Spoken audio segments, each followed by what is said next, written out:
Hello, I'm Jeremy Johnson, President and CEO of the Historical Society of Palm Beach County, and it is my pleasure to welcome you to this virtual presentation of More Than a Game, Champions in the Midst of Desegregation.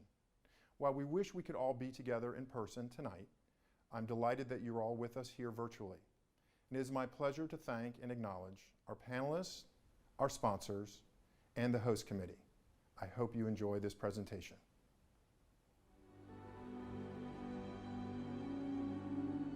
Coach Floyd Andrews led the Maroon Devils, an exceptional basketball team, to the first state title during integrated play. In Brown versus the Board of Education in 1954, the U.S. Supreme Court had ordered the desegregation of all schools, but officials were not ready to make what would be a monumental change.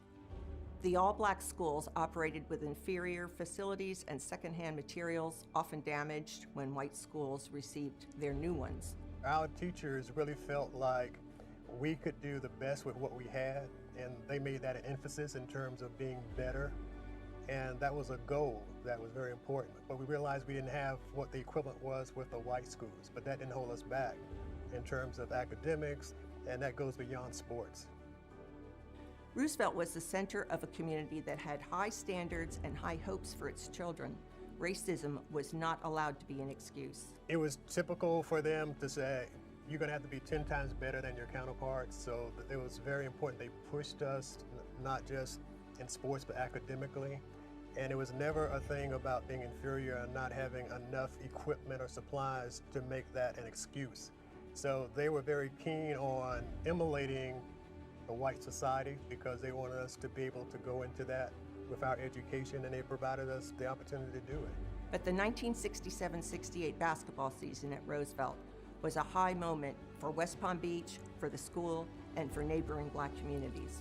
Coach Floyd Andrews led the Maroon Devils to the first state title during integrated play.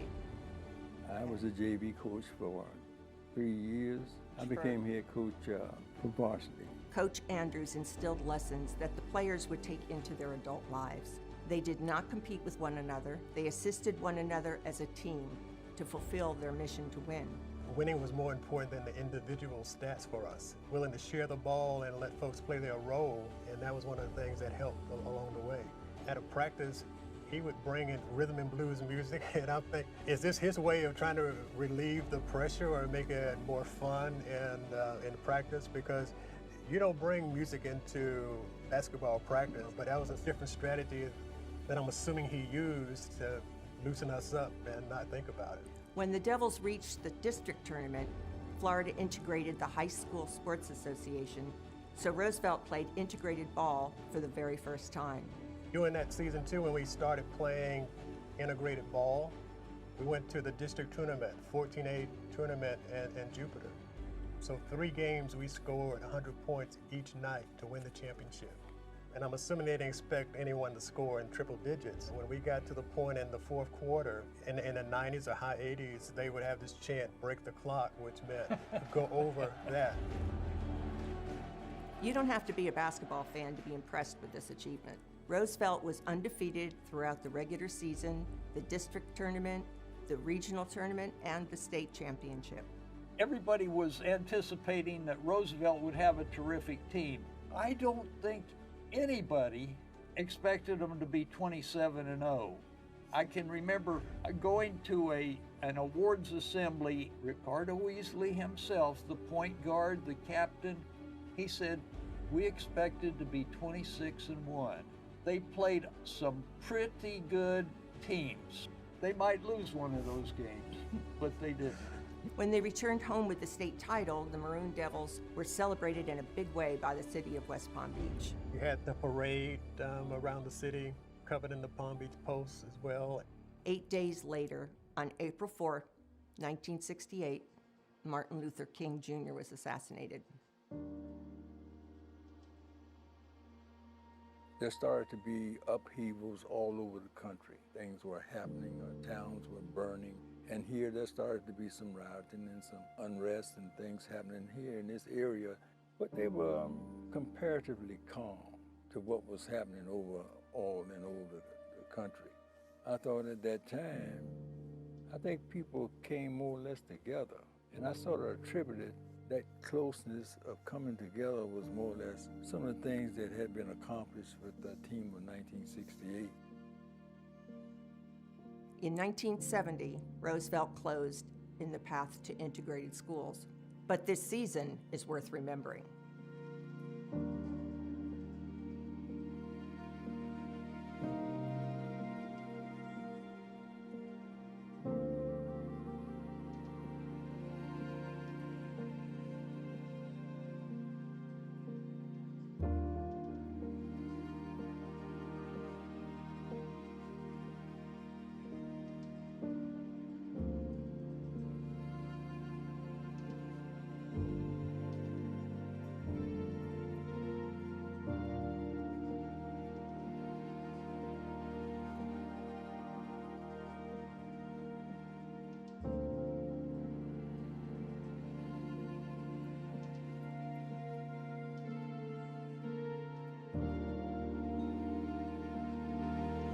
Greetings, everyone. I'm very excited about this very special program, which will recognize one of the greatest teams in Palm Beach County sports history. And on behalf of the Palm Beach County Sports Commission, we are proud to present this exhibit and panel discussion called More Than a Game, Champions in the Midst of Desegregation. I'd like to introduce our moderator, Nick Puglisi, who is the sports editor for the Palm Beach Post and Gannett, Florida Sports.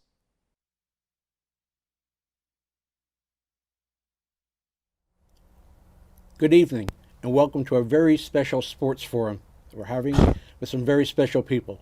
We're going to look back at a 1968 state championship basketball team that set all kind of records and is still remembered today. We want to review, we want to reflect, maybe even reveal some things you've never heard before about this team. After all, there are two sports writers on this esteemed panel. And that's what I'm going to introduce right now, who the people are with me up here. My name is Nick Puglisi. I'm the sports editor of the Palm Beach Post, and I'm just a minor character in this. These guys are the real stars. I want to start, first of all, on my right here with Calvin Patterson, who actually was a member of the '63 Roosevelt basketball team. Yes, and so even though you were on that team, you are a legend in your own in your own right at Roosevelt High School. So I want to welcome you and glad you're part of this forum. Thank you. Sitting to my right is one of the true legends, Chuck Otterson, a former Palm Beach Post sports writer who covered that team back in the day. And we welcome Chuck. Oh, thank you, Nick. It's always a pleasure to be a member of a sports panel. Makes me feel like Howie Long. And I always look around to see if Terry Bradshaw is sitting next to me, but instead I got Calvin Patterson. Calvin will have to do. Now, to my left is another true legend, Coach Floyd Andrews. He was the head coach of that team at Roosevelt that year. And welcome, Coach. Glad to have you here. Well, thank you, Nick.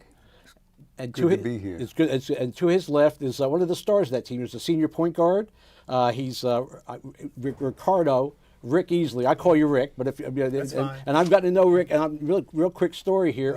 Rick is one of the reasons why this whole thing kind of got going. And a couple years back, when I became sports editor of the Post, I kept getting phone calls and messages from this guy Rick Easley bothering me about the 1968 Roosevelt basketball team. And just to get rid of him, I said, okay, look, come up and see me one day. And he came up and he had this wonderful scrapbook, which is in the exhibit. And he told me all these wonderful stories. And I said, we got to do something on this. And Elliot Kleinberg, as you know, who's our historical writer, he's now retired from the Palm Beach Post, did a wonderful story about the team. And so, and we're here. And how did this come about? Why are we here tonight, Coach, and gathering here? What are we doing here? Well, Nick, I think just as Rick had the beginning of maybe celebrating the 50th year of the championship of the Roosevelt Maroon Devils, we came from a picture of the team on an easel sitting in the middle of the hall of a county building. And now we're here today in a studio, letting everybody know what it was all about. Now, the story was hidden for a long time, not necessarily purposely. But what happened in the situation was, when I went down to see if the picture was there after the remodeling was done, I think the wraparound was put around the courthouse that's presently there, I didn't see the picture. I asked about the picture. I said I thought it wouldn't be a hard thing to get the picture because it was one that apparently the state of Florida sent back here, and somehow it was enlarged. And it was the picture that we took as a team picture that you take before you go play in the state tournament. So it was there, and then there was a write-up in the paper about it. And I don't know if Chuck did the write-up or knows anything about it. I'm not sure how that happened, but I know the picture disappeared. Mm-hmm.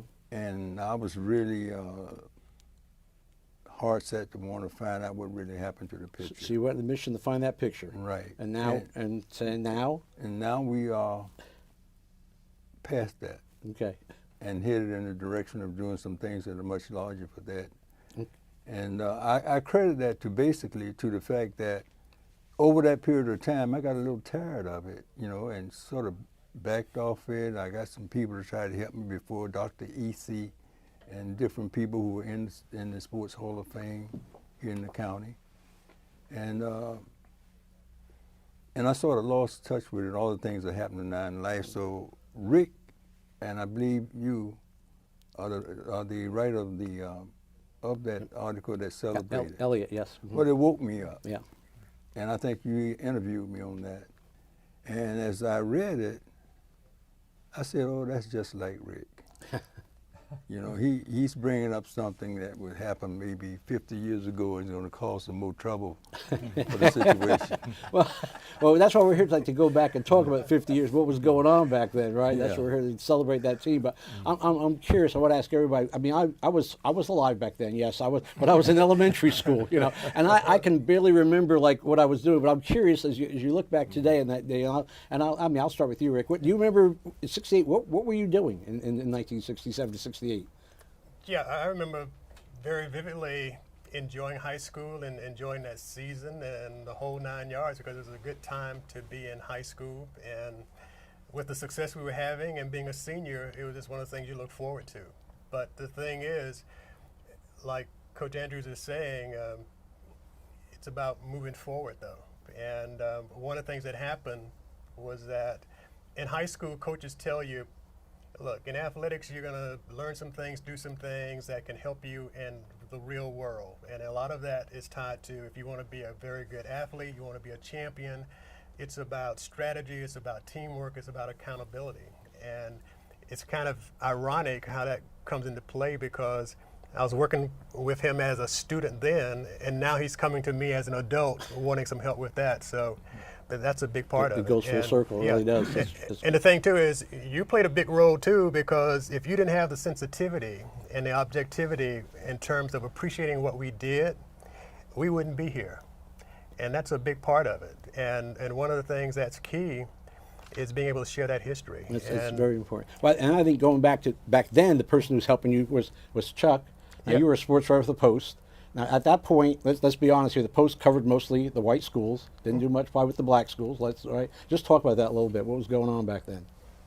Yeah, when I first got into the sports department in 1964, I was trying to get around and see as many different sports, as many different schools as I could, and there was kind of an unwritten rule that you covered Palm Beach High and Lake Worth and the white schools, and then like for instance, Sam Marshall was coaching a pretty darn good Roosevelt basketball team. If he wanted to get anything in the paper, he had to call us and report, give us a box score and tell us what happened. And I thought, well, my gosh, I know that's good basketball being played over there. I want to see some of this. I wanted to go down and see Delray Carver. They won 2 straight football state titles, and I said, that's what I want to see. And I'd go out and see Roosevelt's football team. They had a player named Marvin Smoke Anderson. Everybody called him Smoke because he was like smoke going through that. They'd open up a hole that wide in the line, and he was through it and past the linebackers. And I thought, well, this is great. I'm really enjoying this. And of course, when basketball starts up, there's Michael Lang and Gregory Lowry and Rick Cardo-Easley and Ron Nicholson, and I'm thinking, boy, this is quite a basketball team. Of course, if you're a sports writer, you're a professional. You're not supposed to be a cheerleader for a team. You're supposed to, play it straight up the middle. If they were playing Kennedy and playing Cecil Relford or somebody, I had to pay just as much attention to that team as they. But it was impossible to cover Roosevelt for any period of time, and even a lot of the opposing coaches would tell me the same thing. They would go into a game, they'd try and come up with the best game plan they could. Well, if we could stop Lowry, maybe Easley won't be hot that night. Maybe if we can box out Lang, he won't go up there and go above the backboard. And so you had to cover this team. They were too good, right? You watch them for a while, and you're trying to stay straight down the middle. They score about 35 points in a quarter, and the next thing you know, it's 56-18 or something, and you say, "Oh my God, how did that happen?" They would run that full court press. They'd steal the ball. They'd get an easy layup. Next thing you know, it's just no contest anymore. So it was a lot of pleasure to cover that team and get to see them succeed. Now, Calvin, you graduated a few years earlier, but you played Yes. basketball obviously at the school. Right, Were you right. guys? Were they always? Was Roosevelt always that good, or? We were always that good. Okay, no, I knew that, but you tell me, how good were you? How good were you? We were so good when we went down there, they feared us. North Western, Dillard, Booker T, Milton, Blake. But we had some tremendous players during that era. We had like Laverne Todd, Red Allen, Willis E. Collier, some great athletes, and we could put that full court press on you too. And Coach Marshall, he was a tremendous coach. And the thing that Coach Floyd and them did, it was tremendous. I mean, 27-0, that's a heck of a record. We never did that, but we went to tournaments. And we won a lot of tournaments and things. And guys back in the day, people now say, guys have chips on their shoulders. But I played with guys had chips when they woke up in the morning on their shoulders. Red Allen, Laverne Todd, Willis C., they came to school with chips on their shoulders. But they were tremendous athletes. And I remember asking Coach Marshall one time, I said, Coach, why didn't we have All-Americans? He said, well, Tick Baby, Coach talked, Tick Baby, he said, if we'd had All-Americans, they wouldn't have space on there for nobody else. Okay, Coach, because we didn't. We never had All-Americans and things like that. And like Nick was saying, I'm pretty sure he covered the schools like Forest Hill and all those guys. And one year, in '64, we got together with Lake Worth and some schools and Roosevelt players, and we played together in a summer league. And I remember the guy, Fox, Lenny Fox. I remember him. He was a tremendous point guard, a great point guard, and I enjoyed playing with him. And at the time, the coach of Lake Worth High, he asked me, he says, Calvin, if you came to Lake Worth, we could win the state and the nationals. And I said, well, Coach, I would have to check with my mother.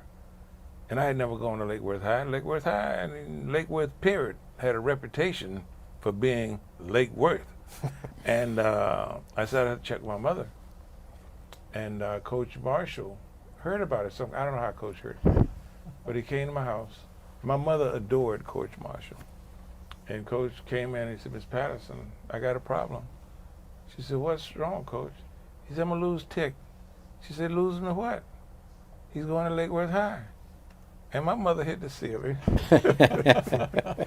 And Coach said, Tick, You know I got you, baby. I said, I know, Coach. I know. So you didn't go anywhere, right? You stayed right there. I had to stay there. And You know, I was you a go. senior anyway. But we always had tremendous players, and we had players that would help you become better.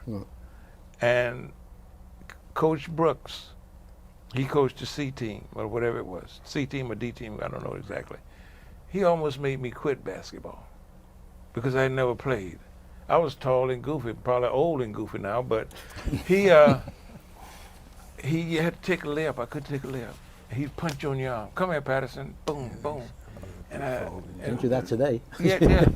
And come Tuesday, he was saying I couldn't take a layup. Yeah. And Patterson, but he wasn't hurt me. You know, he just hit me. And I said, I'm through. I don't want to do this no more. I think what Calvin's saying points out what that 68 team actually accomplished. Right. Yeah. To go unbeaten. Because you talk about players like Laverne Tartt and Red Allen and Willie Collier, and they never went unbeaten. No. You look at every sport and you see how many teams go unbeaten. Right. Look over the history of the National Football League and see whoever went 17-0. One team. And Well, that's why we get to this team, and the season before you guys were 19-3, I believe, which was pretty good. You know, okay, so you go into now you're a senior. You go into the 67, 68 season. Expectations, I'm assuming, were pretty high. You guys thought you'd be good. Just coach. What going that year? I know how coaches talk. Don't give me the coach speak. Give me what were you really thinking going to that season? Well, really, we were completing the last year of the FIAA, that is the Black Association of Athletics, the Florida Interscholastic Athletic Association, and we knew that we were going to be moving into the Florida High School Activities Association, and we had played in that tournament, which was going to be the last one, and we played it down in Fort Lauderdale. We lost to Dillard and went into the consolation bracket. And then we played Howard from Ocala for consolation. Well, you know, we were not satisfied with that. You know, we were going over, we forgot that, and we went into the season. And we started our season, we had a purpose, and everybody pretty much had it on their minds because I could see it in their face. Every practice was serious and very meaningful. And we were practicing with such precision that there would be people coming in off the street to watch our teams practice. You know, and I don't think the players even paid that much attention to them, you know, but I did. So we were getting ready to maybe have a real good season, which we would do anyway, because basically my philosophy was pretty much to try to win every game that you play. Not to, you know, assume that you're going to be undefeated, but to get ready to be able to take advantage of the situation if it came. And that's where I found this team being very competitive. You had a lot of veterans coming back, but I think you moved this guy to point guard that year, and just yeah, why? What was all that about? Well, I pretty much never had a team that didn't have a point guard, and we had lost our point guard, I believe, from during the year before your junior year. So I went to Rick, and well, Rick could shoot as well as Greg, really, you know, and I guess if you put them both in a game, and they would probably be almost like twins scoring. Rick didn't shoot quite as far out as Greg did, but he was very, very precise, and his average would have probably been better. So Rick took the challenge. I mean, it's got to be tough though, because everybody's a shooter. I mean, come on, you're a shooter, I'm a shooter, we're all shooters, right? So how hard is it to go from you're a shooter, and now you got to be the quarterback, and you got to dish the ball and let somebody else let me shoot, you know, let me score, you know? How was that? I would say part of that is about what coaches tell you when you want to be good or a champion. It's about teamwork. It's about strategy. You know, it's about accountability. And for me, that was the whole thing, because I didn't think I was really a point guard, because point guards, we were growing up with fancy dribblers. And the thing was, you know, I I was put there, and in the first game, Lincoln Park scored 27 points, and say, okay, we're going down to Carver, and that's Del Rey, and when we play Carver Del Rey, and I'm double teamed bringing the ball up, and that happened for the first half, and I'm thinking they've scouted us because I scored 27, so they're not going to let me do it this time. They do it third quarter too, but the team spirit comes in. Gray could shoot, James Smith, Dead Cow could shoot, so I'm feeding the ball to them so that we can still win, and it's not about me scoring another 27, it's about us winning. So that was the key as part of this whole thing in terms of going forward. But one of the things I do want to piggyback on in terms of when we talked initially, we talked about the article, but I was very concerned about it not just being about sports, but about the history. I mean, what was happening during that period, the impact and the whole 9 yards. And Elliot did a great job going back in terms of what happened at Industrial High, what the community was like. I mean, things I didn't know about. So that's key in terms of what sports can do from a historical standpoint. And that's what it should be looked at as a tool. And that's where we are now, because one of the things that prompted Coach was he wanted that picture because there were about 6 students who went to college. And a lot of times athletes were considered dumb jocks. So for him, that was an important thing going forward. And we're using sports as a tool for that. And one of the last things I'll wrap up with that is you have some people who will say, well, we don't need white people to tell our history, we can tell our own history. Well, look at this panel. Look at the Historical Society. Help bring this story out, and we couldn't bring it out before. There was no one I could go to for that article other than you. There wasn't a black press, there wasn't a black museum. So it's a situation where we work together and we can do things like this. So we have to tie that athletic part to our history and moving forward. Yeah, but I always feel like athletics can do that because people focus on, they can follow a team and focus on a team. And you guys weren't just a team. Not only were you winning, you were dominating. You were scoring close to 100 points in an era when there's no three-point shot. I mean, I think about that. You cover those games. How in the world, how were they doing that, Chuck? I'm going to ask Chuck. He's a sports writer. How were they scoring 100 points a game? Well, it's like I said, defensively, they were stealing the ball and getting easy layups. Offensively, they had so many different options. If they got the ball to Michael Lang, he was only like 5'11" and built like a truck, but he could soar so high and dunk the basketball. So they had to concentrate on him. And of course, Lowry, he's scoring maybe 51 points against this team and 47 against this one. And Rick could do it all. I mean, he could drive all the way to the basket, or he could stop at the foul line and hit the jumper. And the big Nicholson in there to get rebounds and play defense, blocking shots. And James Smith, the sophomore, that blended right in with these 4 seniors. It was really impressive. Like I say, you go to a game and you say, okay, I'm going to be impartial. I'm going to watch Roosevelt play Lakeshore or Carver or Kennedy, whoever they're playing.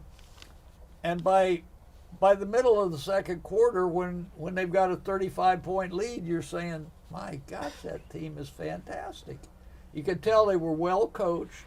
You could tell they were savvy players. They weren't just out there going through the motions. They knew the game. They knew how to play the game, and it showed. Were you around that year? I mean, No, were you out of town? I never got an opportunity to see them play, but when I would come home, people would tell me about the team. Yeah. And what I found extraordinary from Coach, when we were talking one time and he said, Rick didn't want to be the point guard. He said he didn't like being a point guard. He said, but I knew I had to use him as a point guard. And when I got to know Rick, I understood why Coach put him at the point guard, because he's a very savvy point guard, very smart point guard. Like you say, he wasn't flashy, but he got the job done. And like you say, that's an extraordinary feat. I don't care if you're playing the Little Sisters of Mary to go 27-0. And I'll tell that's you a little story, go ahead, a go little ahead. bit, just right quick about what my philosophy was Okay. on that. You don't have a whole lot of time to build into your basketball players over that period of time. It's short. I put most of the time in doing defense. And I had to pick a point guard that can take care of part of the offense for me, and Rick was the coach on the floor. I mean, he listened, he was smart, he was unselfish, and he didn't care about who got the credit for anything. Nobody could make him think any other way. I wanted to think of it that I was the guy that was doing to him, but that's was his makeup. That was in his DNA. You know, it's something I'll share with you because we were talking about the historical part of it, and I was talking with one of Calvin's teammates, James Marion, and another alumni, and you always have this debate about who's the best team and all that. And for me, it's always about the facts. And for us, those guys were great. I mean, the Tots, the Bubbas, I mean, James Marion and all those guys. But it came down to, okay, they lost 2 games, we didn't. What you have to look at is they may have been the better athletes, but we had the better team. And that's the key, not just the athletes. And that's what we looked at. But from a historical standpoint, that's what you have to focus on because, like I said earlier, coaches teach you about you can use some of this in the real world. And that's what we did. Because if you had not done your part, he wouldn't have come to me. And from that, I ended up going to Virginia Baker, who was very instrumental in helping us move forward. And she brought in Jeremy Johnson from Historical Society, and they got the ball rolling here. And Coach told me he was talking to Chuck Otterson at some point. I said, gee, he should be part of this too. Let's get him in here. And all of that is because we can bring this history around. And the thing is, it's about the teamwork part. And we were going to be inclusive. We wanted to reach out to Mrs. Hutnell's family because she had a lot of artifacts and materials, and we wanted to honor her for that. But we also reached out to Arlick, reached out to the Alumni Association, because we want to be inclusive. And one of the things that's key to that is keeping that history alive. And if we could go to those folks and do it, then that's where we would go in addition to here, but we didn't have that. So it's about bringing all of us together to keep this history alive. Well, and it's a special season. You have all those things happen, but as you're living through this and you're playing a couple games a week, whatever you're doing back in the sky, I mean, and you're winning. When does it suddenly hit you during the season, whatever, early, mid-season? This is a special year. We can win. We can win this thing. We are going to do this. There's a certain moment. Was there a certain game, a certain play? I mean, I'll start either of you two. You want to go? Well, I didn't think about it. About whether we were going to win the state championship or whether we were going to be undefeated. I just went in the gym, felt that we had to practice to try to be the best team that we could be. And I thought then that we could win, if we could practice that way, we'd be prepared to win every game. Because I thought maybe you could win every game that you played. And I really thought that. Okay, I would say, to be honest, I thought there would never be a team as good as that team with Todd and those folks losing 2 games. See the pictures on the wall.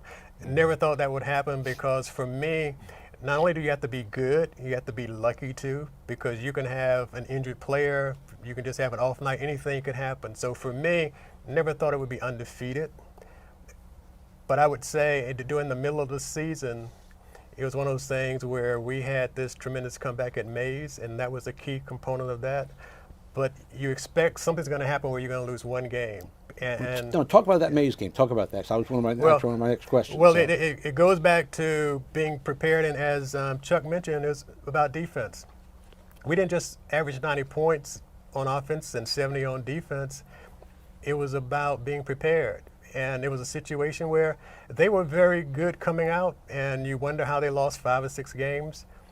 But part of that is still about timing and preparation. He had us doing a new pressing defense. Okay, we're down about 19, 20 points at the half. You're thinking this may be one of those nights you get that 1 loss because you got to lose sometime. And it didn't happen. And for me, one of the things that happened was a thing where more credibility for coach was you're down by 19, you only have 16 minutes to make up that kind of deficit. Okay, they're playing that well. He came in, is there anybody in this room who thinks we can't win? We're not dumb enough to say, I don't. We're going to do this new defense we practice, and by the end of the third quarter, we're going to be down by 10. Okay? End of the fourth quarter near, we're going to be close enough. It happened. And part of that, in terms of the coaching part, when we were turning the ball over in third quarter, Greg would come down and want to shoot jumpers at the key, and I had to pull him to the side and say, look, drive to the hoop. We may get 3 points instead of 2. Mm-hmm. So that was part of what went into that, and we end up winning by 1 point. Okay, so what was the final? You won by 1 point, so it did come back. Yeah, that was the closest, I assume, to losing a game that season. That was your. Well, it was overtime and in the state too. Okay.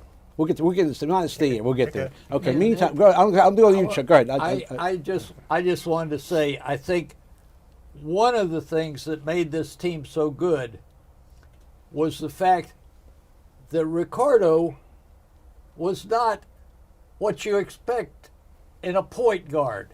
In what way? I can remember a good example. Kennedy had a player, little guy.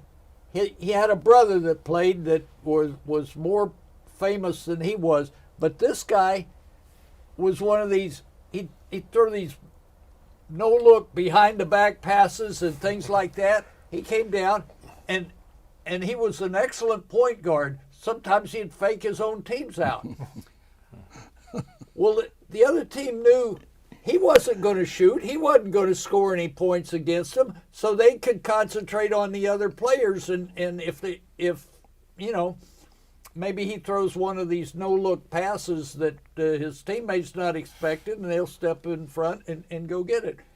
Well, they knew with Rick, he could shoot that ball as well as anybody on either team.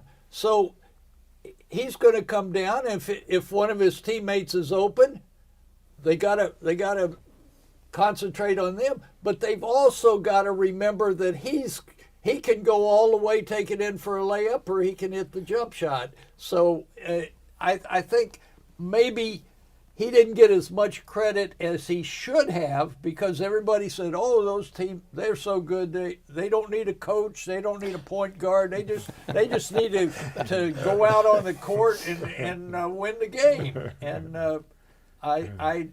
I think a lot of people didn't realize how big a factor Rick was. Well, before your head gets too big, let's go. So you go through the regular season, and I want to get to the playoffs, okay? Because that's the money games, So just going into the playoffs. Were you the team to beat? Were people pointing at you? We got to knock these guys off. Were you the favorites, or just talk about that and the pressure, if you were that kind of pressure that was on you? To be honest with you, I wasn't thinking like that. I don't know if the team was thinking like that, because we just looked at it as the next game. And one of the nice things about the team was we knew our roles, and we just accepted the roles, so there wasn't a lot of drama, and we worked well together. Because just like Chuck mentioned, and he even gave us the nickname the Twin Bombers, Greg and I, because we could shoot jump shots from a distance. But we also knew that James Smith could play defense. He could score in double figures. We knew Michael Lang, Pogo, that Chuck talked about, could get rebounds and score in double figures. And we knew Nick was going to play defense, block shots, get the rebounds. So those were the things that helped us move forward with that. And that was key. And just like the real world in terms of life, to be successful on projects, people have to play roles, and we win together. Now, the second part of the playoffs I want to talk about is this was the first year when you were going to play integrated teams, white players. Now, Kyle, you never played against a white player in high school at all, right? No. I'm thinking unless it was exhibition or something like that, right? But truthfully, in the game that counted, you never did. No, we never played any of the schools, and but the competition that we played against in the all-black schools, it was great. It was great. And the thing about the team with Coach them they were saying that, sometimes people will have an opinion about things. If you go 27-0, they say, well, they didn't play the same schools we played. Yes, they did. They played the same schools. And I found that out by doing this thing, sitting down with Coach and Rick. They played white schools, but they always played them in tournaments. And we didn't.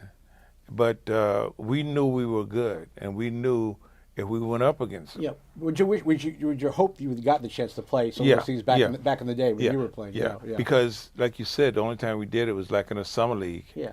And when you play against these guys, you realize how much better than you are. And these guys, some of these guys are all Americans, and we didn't have any. But I wouldn't change a thing because we enjoyed playing for Coach Marshall. And just like Ricky and them, we could score 80 or 90 points a game. We put that full court press on them. And we had a point guard named Charlie Morris. And you talking about a guy could handle the ball. He could handle that ball. But he was flashy. Rick was consistent, you know. But Charlie was flashy. But I never got a chance to do it. But playing in a little summer league, I realized that we were just as good. In some cases, we were even better than the guy who was an All-American. So going in, you have no idea how good. I mean, you haven't even, when the white teams couldn't scout people back then. I mean, you wouldn't even see them playing during the season, right? So you had no idea how good they really were, I would imagine. Well, somebody wrote an article at the end of the season when we were going in to play post. And the article said that Roosevelt has been a really powerful team, but they haven't played a team like Belgrade. And I hadn't heard anything about Belgrade. I knew where Belgrade was, and I knew what Lake Shore was. I know Lake Shore had a good team. But I didn't know very much about Belgrade's team. The Belgrade team was an all-white team. And I took the article.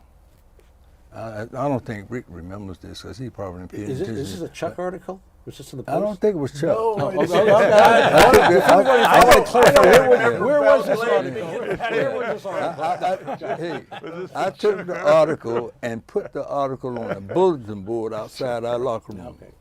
And when I came into the gym, Greg was turning over laughing over everything. So I probably said, well, Greg would get too overconfident. But I had Rick. Rick was going to keep Greg in straight. I wasn't worried about that. I just wanted them to be motivated to do what they were supposed to do. So did that fire you up, that article?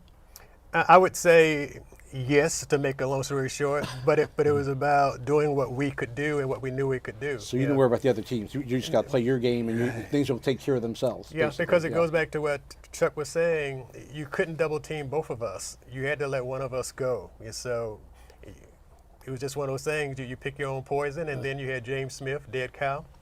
So it was just one of those things that we had the benefit to a large extent. So today, when we go in the postseason, we kind of look at these: who's playing, who's the favorite, who's going to win. We make predictions. Back then, I'm assuming you didn't do that, or did you do that, Chuck? I was wondering. Well, I remember specifically when Roosevelt was going over to Arcadia to play in DeSoto High School. I believe Arcadia DeSoto was also unbeaten going into the regional tournament. Okay. So, of course, everybody in Arcadia thought, well, this team from West Palm Beach, they're not going to beat our boys, you know. So I think Roosevelt won by like 15 points. And it was just an indication of it's a good level of competition. And maybe they hadn't been playing quite the level of competition of Roosevelt playing Dillard and Mays and Blanche Ely and some of those schools, and there was no question about the quality. Joe Saravola, who's as good a basketball coach as you would find anywhere, and won state championships in high school, college, pro, and anyway, his two best players, Pete Broberg and Daryl Saravola, would go over to Roosevelt to play during the summer with that competition over there, so they'd get better. And I was a little bit amazed when Roosevelt got to the state tournament after winning big against Arcadia DeSoto, that they had to go into overtime that first game. And the first time I was surprised was on the very opening tip. Roosevelt gets the tip. Rick throws the ball over to Greg Lowry. And Lowry is virtually unguarded. Hits a jump shot. And I'm thinking, don't these guys, don't they scout? I mean, don't they know? And But it was one of those back and forth games. I don't know how many times the lead changed hands. It must have been 15, 20, 25 times. It was amazing. So that was your toughest game then, you would think, obviously in the playoffs too. Yeah, it was a close game. You're going to have close games, but that's the difference when you have, options that you're running off defense, off offenses too, and making the adjustments. Because that's key when you transfer that into real life as well. So yeah, that was a biggie, but also had close games with Lakeshore because people thought we were just a run and gun, but not realizing, like Chuck mentioned, we played defense as well. And when Lakeshore slowed it down, we still won. So it didn't make a difference whether you tried to run with us or slow it down. We still came out with the styles. You can do that. Yeah. So now let's get to the championship game, and then basically. It's all here. You're undefeated, so you guys got to be feeling that a little bit. But just, do you remember your thoughts before that game? What you were thinking about? Did you remember your speech to the team? I'm just curious. I didn't pay any attention to the fact that we were going to play. You mean the final game? Yeah, championship. Well, it was not very dramatic about it because we had played the team before, Lake City, and that team was really tough. They were a good team. They were well balanced. They had a great leader, and.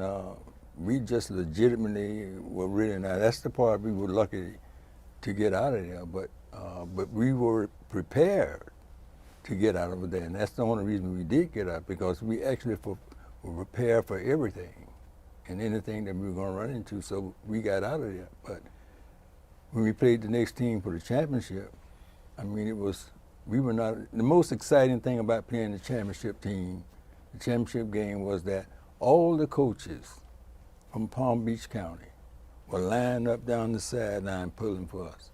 Black coaches, white coaches, everybody together on both sides of the court, pulling for us. And we just had that kind of support, but as far as the team was concerned, that's the way I felt, Rick. But I would say too that one of the interesting things about that season was no one on the team talked about being undefeated. And that's why I was saying earlier, we took it one game at a time. And there was never that conversation. So it didn't matter what the record was or who we were playing. It was about the next team that we played. So you play that game and you win your state champions. You remember how you felt the moment? Now you are state champion. Now you are undefeated. You've done it. What was going through your mind then? Well, for me, it's definitely a sense of accomplishment. I mean, folks were, talking about what the season was. Greg talked to the coach about how you felt about him, the father figure or father on the court, that kind of thing. It was very exhilarating feeling with that. And the city, came back and had an appreciation day, had the parade, had an exhibition game at the auditorium. So it was very well received. And that kind of goes back to me coming in contact with you because I'm thinking about the history. And 10 years goes by, 25 years, and no one's mentioning the history about this. It's not about the basketball, it's about the history of it. The first team, when we were taught in high school, you're just as good as anyone else, okay? It was proven. But we let the history die, and I had to come to you because there was no other place to go to promote that history. Were you conscious of that then? You were very young, obviously, in high school. You were actually very conscious of that, the point here of proving yourselves? That you are as good as anybody else? Yeah, because that was taught in Roosevelt School. I mean, you can do whatever anyone else can do. I mean, that was just part of the mantra if you ever went there. And ironically, the first opportunity we got, we showed that examples. So it wasn't anything that was taken for granted on my part. That's why I was kind of surprised the black leadership, let's say at an ARLIC or a alumni association didn't promote that historical part, not about basketball, but about the culture, what was going on. And because they didn't, I ended up coming to you. We ended up at the Historical Society because we didn't have that option, and we should have had that option. It's not that we don't have the skill set, it's just we don't work that well together as a team to do that. That's as far as some of the leaders anyway, and we have to change that. Yeah, it's very interesting. Back in those days, obviously there was a racism involved here. You can't get around that. I mean, sometimes that's very overt, sometimes it's subtle. But I remember in junior high, I was at Coniston Junior High, and Hank Martin was the football coach. And our football team, when I was in the 9th grade, was unbeaten, untied, unscored upon. Beat the All-Stars 40-0 in the final game, the Palm Bowl. Coach Martin took us over to Roosevelt to watch a football game so the players could benefit from, maybe the best football in Palm Beach County wasn't being played at Palm Beach High or Lake Worth or Riviera Beach High. We want to take you over to see these players at Roosevelt and see. So this was something that,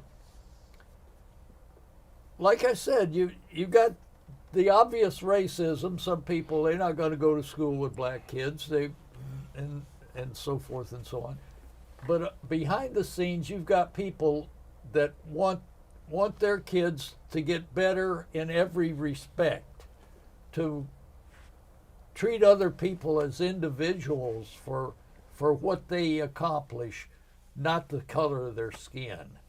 And I think that's something some people forget. They say, "Oh boy, everything was it was all segregated until 1970 or something like that." But there was indications that there were people working toward that goal. I'm curious.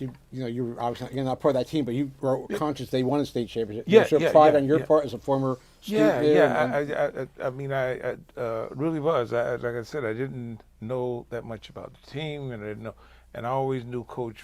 I didn't know Coach because he was ahead of me, a lot ahead of me. But they played. I remind him that he probably tired of me saying this. They played Bethune-Cookman, and I had never seen anybody shoot like Coach. I had never seen anybody. He could just shoot, and he was making bucket after bucket. And the team, that 27-0, and like what we're doing here, and I'm so glad you're doing this, and I'm glad I got to be around Coach and Easley because I didn't know him. Easley was a young guy, but for some reason or other he remembered me from high school, and that's how we got to be friends. He told me, Tick, he said, I remember you. And they just stayed in the project, the Dunbar Project. Boy, the projects were great back then. But anyway, and he said, I used to see you. He said, you always dress nice, you know. And I'm looking at this guy going, how old are you, man? You had to be somewhere, a young kid. And we kind of connected there.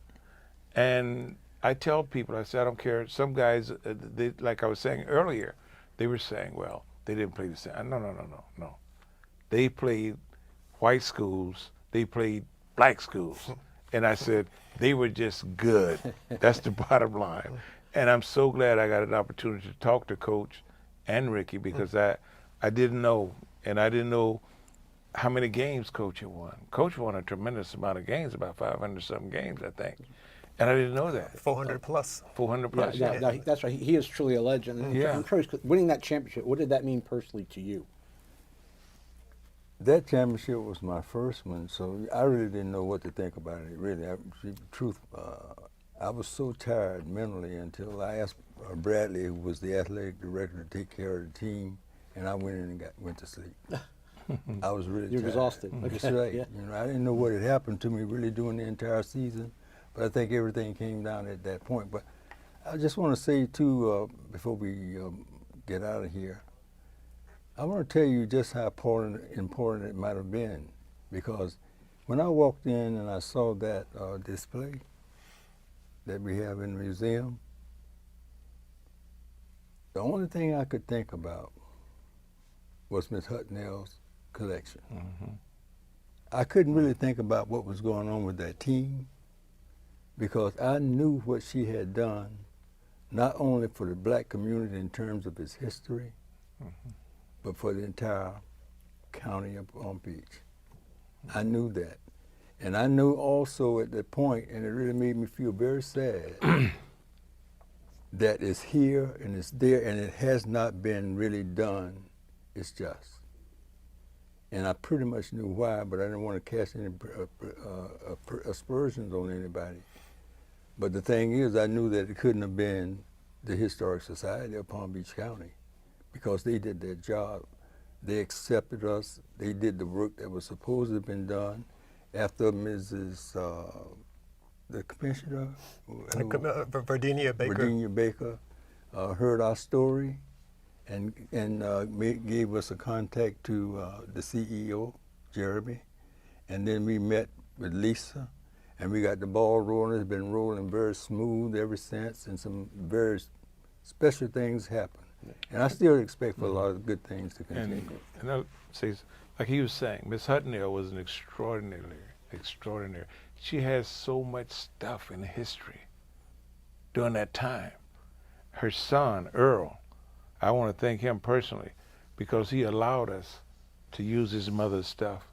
And he has a tremendous amount of stuff that his mother has. And sometimes you want to ask him, say, Earl, can we get a little more? But Earl, I don't think, I say, so if anything goes bad with it, Earl, we can always blame Coach Floyd. Well, you got to protect that stuff. Yeah. Because I would say one funny story is your scrapbook, Rick's scrapbook is part of the exhibit. I've seen the exhibit. It's wonderful. Please come down and see it. It's unbelievable. But Rick's scrapbook, I mean, he didn't want to give it to me. You know, I've seen the scrapbook. I'm looking at it, and I'm saying, well, to do this story right, we really need to use the scrapbook, get photos out of it, and research, and give it to Ellie. And you didn't want to give it to us. I finally, somehow I must have convinced. I must have gave you money or something. I convinced you to give it to me, and I was very persuasive. But anyway, you gave it to me. And I remember when I gave it to Ellie, I said, Elliot, you will guard this with your life. You're going to sleep with it under your pillow every night. You're going to guard this, and we got it back. And that's because you're a rock star. I'm a rock star. But I remember your mom had to come get you back in Atlanta. Your mom came by, and I got to meet her and talk to her a little bit. I even told her, I said, this is like the Bible. Don't ever mess with this thing. So, but that is important. You got to protect those things, because most times, like we were talking earlier, people throw things out. They just junk or whatever. They don't think about the history, and you thought about that, and it's all here preserved. So. Yep, and fortunately, there were bigger plans for that, because now it's at the Historical Society. But the bottom line still is having an opportunity to do that. And when we were trying to do something like this, as I mentioned before, we went to black organizations to do it. And it was easier working with the panel here in the Historical Society than it was working with an ARLIC. It was easier than working with the Alumni Association, and it shouldn't have been like that. Right. Because we're about preserving the history and sharing the history. And if you keep it to yourself, you're devaluing the history. Well, this leads to one of my questions. I'm really curious. Okay, the world we live in today, all right? Social media, 24/7, internet, Twitter, TikTok, Facebook. You guys don't know none of that stuff. Okay, I've got 2 daughters. They know all this stuff, and I know all this stuff. The thing is, this happened. Something like this would have happened today. Say there was all those things back in 1968. How much would it would have been like? It would have gone viral. I mean, think of what you guys did, what they did, Steve did, and I mean, how would it? So I was curious. You kind of sorry maybe it wasn't like that back then. So the word would have gotten out. People would have found out about you guys. No, because we have so much history that there's never enough of it, but we don't do a good enough job of what we have. And you have, for instance, like with this, all we wanted to do when we went to Earl, Ms. Huttonell's son, would say, we just want to see what you have, because we want this to be more than basketball. We want to be about the community, about the people. All we want to do is see what you have. And he said, hey, I can think of 10 things off the top of my head, but I want to bounce it off ARLIC. And we said, fine. But going to ARLIC was very difficult because we couldn't even initially see what they had. I mean, we went to the president of ARLIC, this is Annie Ruth, and we said we just want to see it because this is going to be about the culture. This is going to be about Roosevelt, about the city. And an excuse that she had was, well, tell us what you want. We can't tell you what we want until you let us see what you have. You have 300 plus items there. Well, you can't see it because it's at Earl's house. Well, we can go to Earl's house. Well, it's delicate, it can't be moved. We'll go there. I mean, it's for exhibits. So that's the kind of roadblock you have, and we shouldn't have that. Folks need to be held accountable for hiding the history. Right. But one thing you said earlier is how like the community and the black community Yeah. in Roosevelt how, was followed your team I've seen the pictures in there. It was an incredible school. Okay. Yeah. But this team, you kind of won a championship in 1968. 2 years later, the school's shut down. Yep. It's integration. Everybody thinks this is a wonderful thing. You should be integrated. This is all good. But really, did the black community lose something when the Roosevelt shut down? Of And course. I mean, I don't know. I'm asking you guys. You know, I'll jump. Of course we did. I mean, for this city, the first black school was Industrial High. Most of us don't know a lot about Industrial High. That's why Elliot Story was instrumental in educating us even more with that. The next predominantly black school in West Palm was Roosevelt High. We let that disappear. And I say we did it because I'm an alumni. But you go to Miami, Northwestern is still there. You have Blanche Ely that's still there. You have Dillard that's still there. You go north to Lincoln Park Academy, it's still there. What did they do that we didn't do? Right. My opinion is you have some folks who are not held accountable, number one, and the projects are what I call they drown in the sea. They drown because of people being selfish, /stubborn, egotistical, or arrogant.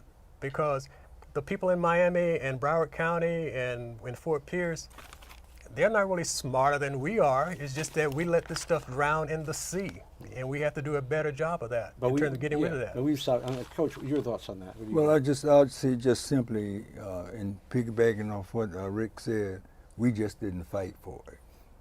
We were doing other things, but we didn't fight for Roosevelt. And as much as we had received from Roosevelt over that long period of time, we should have been fired up to fight for it like so. Those people that led us in at that time to get where we had gotten didn't really take us over that hump. I guess that's what it was, you know, we didn't have that. And I was a part of that because I played there, went to school there, was taught by those teachers, and came back and worked with them, and then I ended up coaching there. So, you know, we all got a little bit to pay for that, you know. It was going to be a hard job, but that's okay. Nobody ever ran away from hard jobs. That's right. You know, and that's my take. Cal, what do you think? I wasn't here, but I think we got fascinated, like you said, with the integration thing. It was good. It was good. But they had some bad parts, too, about it. Because I think when we could go to Palm Beach High, I never went there. But I used to drive by there, and I said, wow, that's a beautiful school. And I think we got fascinated with that. And some of the people, children, were going to Palm Beach High now. My kid can go to Palm Beach High. So why do I need Roosevelt? And so nobody really stood up for it and say, hey, and like with Rick, like he's telling me that time he was a young man that he used to see me. And that was Roosevelt, because we all knew each other and we all cared about each other. But all of a sudden integration comes. It's like children now, young people.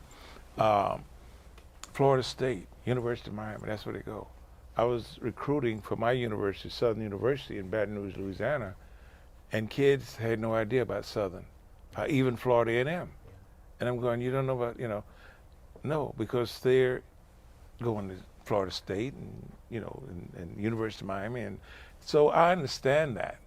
But Roosevelt was a special school. The teachers knew you. They knew your parents. They see you doing something wrong, they'd tell you, don't have me come to your house and tell your mother. You don't want your mother to know nothing, you know. And so that would get you straight. Even the police officers back then, they knew all the guys. I remember officers telling me, say, Tick, you better get home. Don't have me come tell Miss Patterson. I'm gone, you know. And those things, and I truly think that they got enamored with Palm Beach High, and my kid can go to Palm Beach High now. So Roosevelt, we don't need it. And I think that's what happened, and all of a sudden now, it's at a point where people say, we want to get Roosevelt back. That's 130 years ago. Were y'all still Trains working and on all. that? You know, I actually No. so most of my career in Tampa, and there was a black high school they called Blake High School. Blake, I'm from- oh, we oh, used you to- know, okay, oh, you know, yeah, oh, we you used know, to okay. thump- we used to thump Blake. So now Blake, now they rebuilt. There's now a Blake High School now, but it's a new high school. But I mean, Yeah. in honor the memory of that school, they wanted Right. they feel like the same thing. How do we throw this away and Yeah. ignore this when it was part of our history? So Right, they've done right, that. So right. there are ways to do it. And I'm curious. I know you were in the news, you're in sports, but I'm curious, like the Post. And all this is going on, they're writing about it. The change in sports, you have to notice. You're going suddenly from the black schools to the white schools, and now they're playing together. And what's going on here? Oh, it was fascinating because, you know, having covered them when they were segregated, and you see a game, Roosevelt playing Dillard, and you see a couple of white schools play, and you wonder, well, what would it be like if they combined? And I wrote a column one time. If you combined all the high schools and everything, what kind of a team you might have, and so forth. And certainly, there's going to be something lost when you've got history that you just let sort of fade away, and so there's good and bad there. There's no question about it. I mean, I've always felt like I'd just like to see everybody judged as individuals, and if they play at a segregated school, you gotta wonder, well, how good would he be if you're playing at an integrated school? I remember when Herschel Walker was in high school. He went to some small high school, and he was gaining all kinds of yardage and everything. But everybody was saying, well, how would he do playing against a big school that has a lot of big players? So there's always a question there, and until you get it fully integrated, you'll never know the answer. But at the same time, when you fully integrate, then some of the benefits of the history of places like Roosevelt are lost. Yeah, like I'm curious. The young people today, they even know anything about this history? I'm saying young people. You know, they're not good on history anyway, but they know anything about what you guys went through. You know. Well, and that's part of what we're talking about. I want to piggyback on what Coach said. But for us to keep our history alive, part of it's doing what we're doing now, to have some physical evidence of what happened, but also some buildings that people can see and participate in. Because if you don't, you rely on people who are alive, who are not going to be alive forever, who's going to tell the story. You have these kind of things that are happening now with the Historical Society. You have the building itself, so it piques the interest. But the court said, well, we didn't fight enough. From a basketball perspective, we had an offense. If that first play didn't work, you had options. Just like with this, if what we were doing didn't work, we should have gone to other options and changed the strategy like a Dillard and Blanche Ely and all the other schools did, but we didn't. And we can't blame anyone but ourselves now, and it can be changed, but the leadership has to be held accountable. There has to be a different strategy. Yeah, but I want to say that the district had a wonderful plan and a wonderful strategy to make this thing go over smoothly. But what they really did was they took the better teachers at Roosevelt, moved them, and it was so obvious. We could see it. It wasn't hidden. They moved them from Roosevelt, and they put other teachers in who were not as good and didn't have that background with them, so things got weaker, you know, and you find yourself fighting against people that you always respected. So it was the plan that did it, and we sort of bought into that, and it happened. But that was the district. Like, one of the things that I was really interested in and I was really mad about, because Joe Cervola was over at Palm Beach High. And one of the things that people wanted to make an argument about was that Joe and I were such enemies. No such thing. Joe and I were friends. We respected each other, and we didn't go out and socialize, but we had a respect for each other in the field of coaching basketball and so forth. And I didn't have anything against him getting the players that I had from Roosevelt, because it wasn't his fault. The district had all the plans to do that. I didn't like the way they did it, Right. you know, because they offered me things that I didn't want, and I turned it down. And there was a kind of a way that they wanted to sort of punish me about it because I did that. But it turned out okay because it didn't punish me. I went over to North Shore, and North Shore was 2-22 when I went over there. And the first year that I went over there, we ended up with Chuck probably can tell us better than I can, but I think we ended up with maybe 19-3 or something like that. And had a wonderful year in 71. And from there we kicked off some things that probably happened that hadn't happened, like Tick was talking about, Calvin was talking about, that we didn't have people coming down, that is coaches from the major colleges and D1, Division I schools.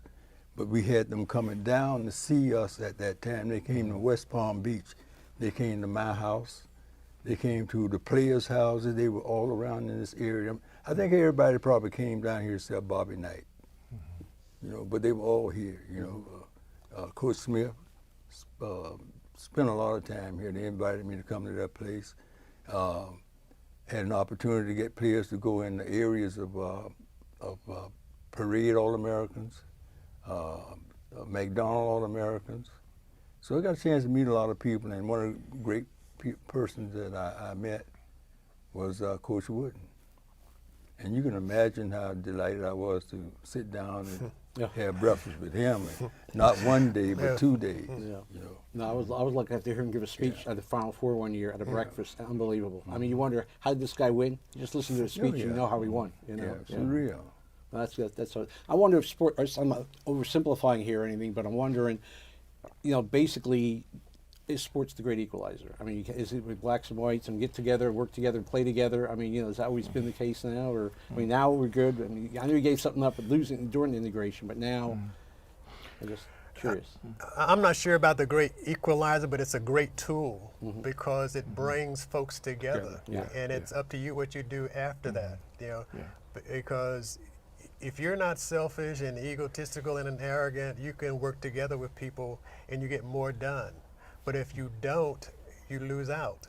And the bottom line is we, black folks, leaders, haven't worked that well together, because if you just look at an offset of Rosemary Avenue and Tamarind, when I was growing up, those were black meccas in terms of businesses.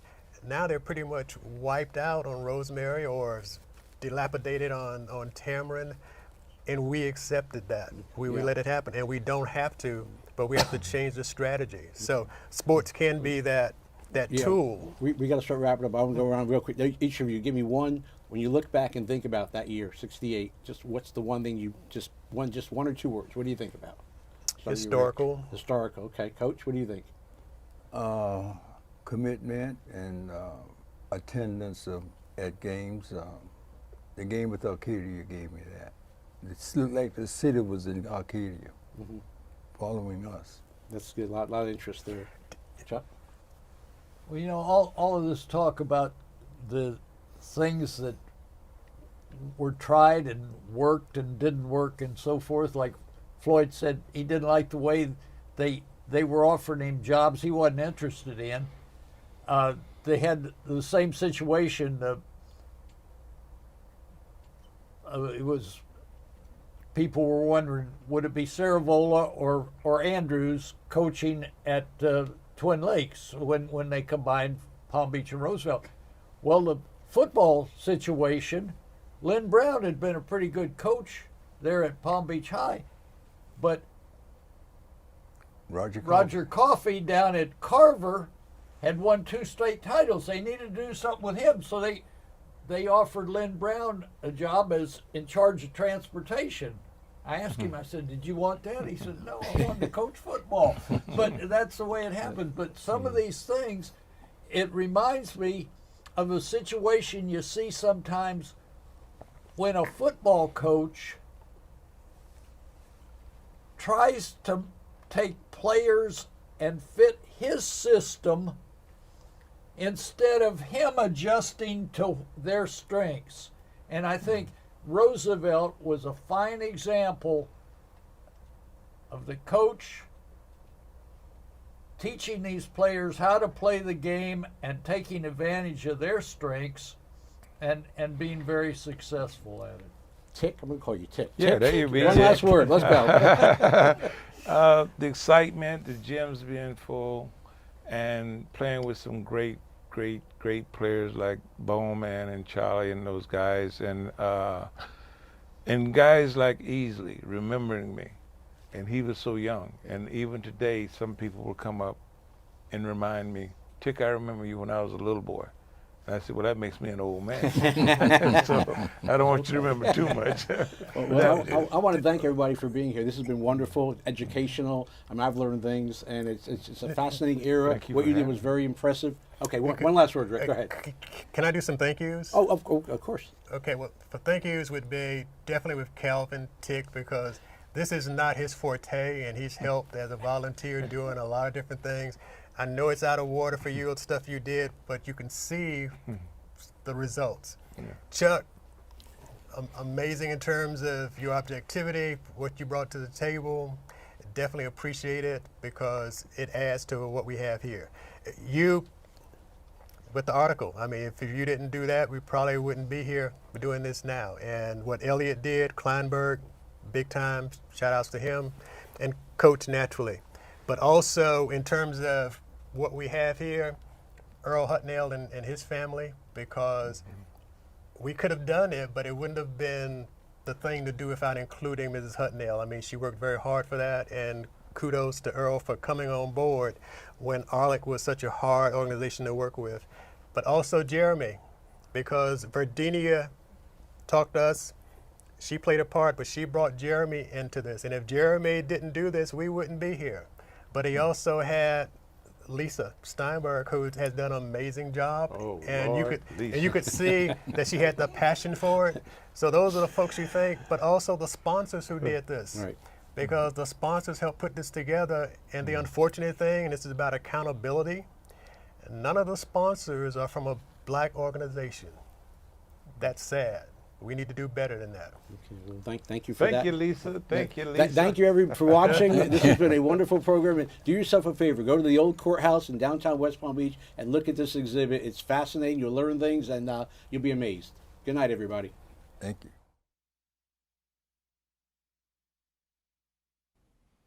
I hope you enjoyed this virtual presentation.